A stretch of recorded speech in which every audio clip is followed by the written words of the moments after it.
Next item up we have is this nice rack. This was in the cabinet, and this is your typical hold down kit that you see on milling machines like Bridgeport's. This one happens to be a Bridgeport brand. I actually took this long one out so you could read it, but right there, Bridgeport. So that's kind of nice. It's a nice thing to have, handy. There's some slots that are empty here, like for instance, I only see there's just this one bolt here. I'm sure there's supposed to be more. Maybe I'll find some other stuff in the bottom of the bucket. Alright, next up we got a bunch of, looks like welding related stuff. This T-handled wrench, I think, is for opening a gas bottle. Either argon or acetylene or oxygen or something, I don't know. But that's my guess on that. This is more that braided grounding strap. And then over here, I've got this short little piece. Actually got two clamps on it. This, to me, I think this is for when you're working, I think, on something and you need to, if you want a good ground, like if you're joining two pieces and you want a good ground, you put your ground clamp on one piece and then you clamp onto the piece with this and then onto your other piece with this, and that ensures that you've got a good ground on both pieces. I think that's the theory behind that little jumper there. So, and then in here we've got a lead. This is a solid copper wire. On the end it's got this funky little thumb wheel deal here, which I'm not going to take that out of the bag because there's another one right here. This one's much smaller. This is interesting. Little itty bitty lead. But you got basically this, you can you know, tighten this right down on obviously some very flat thin metal. So not quite sure, that's such a light gauge wire, I'm not quite sure what the deal is with that. Then you'll see I got another one of those clamps on the end of this much heavier wire.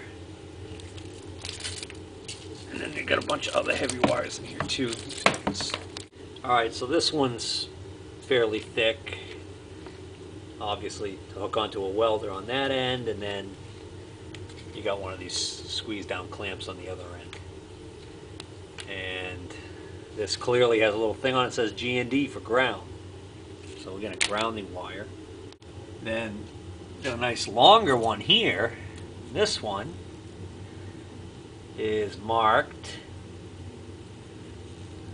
This has got these little metal bands on it every once in a while. W4T1 301B. I don't know what the heck that is, but apparently it's number 4 copper wire.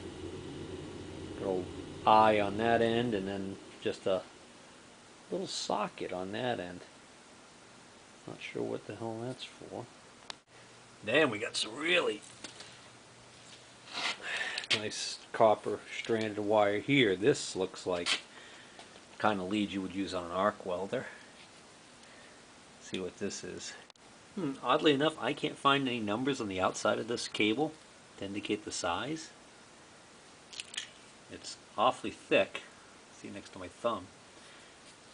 And it's all copper. And unfortunately, it's only about 8 feet long. And then I got these here, which are even thicker, but they're really short. This is only that end clearly would go on the welder, I guess. So the welding power supply, for lack of a better term. And look at that copper wire compared to my thumb. Got a few of these that are only like 1 foot long, 1 foot long. I mean, I can't imagine what good these are going to do other than for scrap copper. They got some weight to them, that's for sure. Here's one about 2 feet long. Actually, that's over 2 feet long a little bit. And again, no markings anywhere on the outside. I thought all cable like this had markings on the outside every so many, every foot or so to indicate the size of the wiring. But I guess welding wire doesn't run that way, maybe, or maybe somebody can shed some light on that for me. But that's some heavy. That's a big conductor. Oh, here's another one of them little jumper braids. These giant bolts were in there, 2 big ones. Yeah, they've almost got that like yellow construction type of paint on them. And then there's this really big one here that's got a sleeve on it. And I'm not positive, but I almost think those belong to maybe like one of those kind of trolley-like deals that runs on an I-beam or something along those lines. I don't know why, but for some reason that's what they make me think of, as if like I've seen those before. But if nothing else, they go in the hardware. They go in my spare hardware box. Oh, a hacksaw blade and more aluminum scrap. And this is angle iron, or angle aluminum in this case.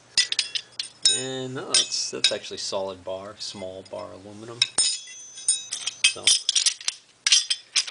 some nice stuff there. A 1 foot section of fuel line.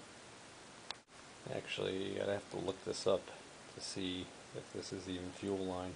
It's just a rubber line, 3/4 inch. 3/8 inch ID. You can tell the stuff in this box came off the shelf that I pulled a lot of welding stuff off of. That probably kept in that cabinet because that Heliarc was close by. I've got some used cups for a TIG torch, I believe. Let's see. Looks like I got 4 number 5s and it's a bigger one. Don't know what size that is. Here's a number 5 that is brand new. Bunch of these little deals here. Again, don't know much about TIG. And looks like we got some more stuff here. I'm assuming these little wires are the tungsten carbide things that you use in a TIG torch. This looks like actually a part to a TIG torch. I got several of these in here, different sizes. I think these are all for TIG.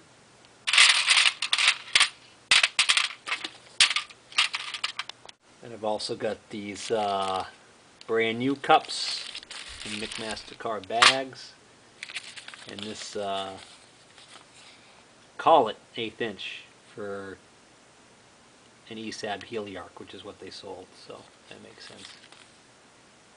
Alright, here's another one of these things that looks like the back to a TIG torch. It's a longer one. Clearly fit the same torch that this one fit. Looks like the same thing, just a longer version of it. Huh. And then I got a bunch of tungsten carbide electrodes for the TIG torch. This is an envelope, it's got some in it still. 2% thoria, 1% thoria, 1% thoria. These clear cases, you can see how many are in them pretty easily. There's 2 in that case. There's, in that case, 9, almost full. 4 in this case. These are blue diamond.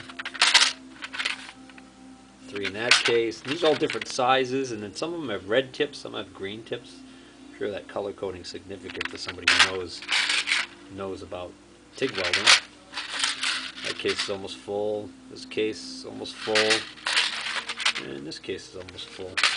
So I don't know how much these cost to buy, but I don't know. Would I be guessing wrong if that case of tungsten electrodes right there is supposed to be like $10 or $15 a case? I don't know. So I mean, I think I've got quite a bit of money right there. And I just got this stuff here, which is, I don't know, some of these look like they're tungsten carbide electrodes that were reground or whatever. Like this one right here is definitely that must be an electrode that wasn't used up completely. That might be one. That looks like one there. And that, yeah, that looks like one there. And then this stuff here, I don't know what this is. This supposed to be filler metal, which I didn't know you could use Looks like copper. So would you use copper as a filler metal while you're tungsten, while you're TIG welding? I don't know. Alright, I'm almost at the bottom of that bucket. Found another little package of these little fittings here. Placement somethings for something with the TIG torch, I'm sure. Let's see what's in this envelope. Just a couple of screws and nuts, nothing exciting there. Let's see what's in this box. Radnor welding products, 13N09 nozzle, 5/16 inch. What's this? Nozzle for what? Oh, that's these cups, right? More number 5s, brand new ones. Okay. Get a load of this. A pack of Eutectic 4021 aluminum electrodes for joining and buildup of aluminum castings and extrusions. I thought you weren't supposed to be able to arc weld aluminum. This must be one of those magical special rods that supposedly allows you to do that. Do what is supposedly not doable. You know, I don't know how old these are. Who knows if these are any good. I can't help but wonder to myself, if they had a Heliarc TIG welder, why would they be messing with these for aluminum? Yet another replacement lens.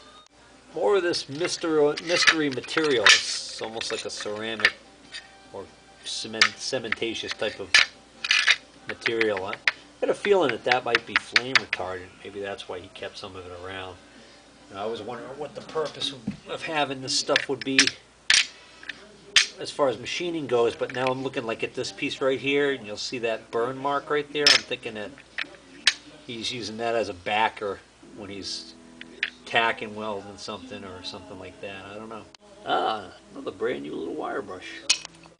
One more pile of miscellaneous, call it stock. That's aluminum, flat piece of steel, aluminum, 1/4 inch thick, steel plate. Looks like that might be 1/4 inch. Solid aluminum stock.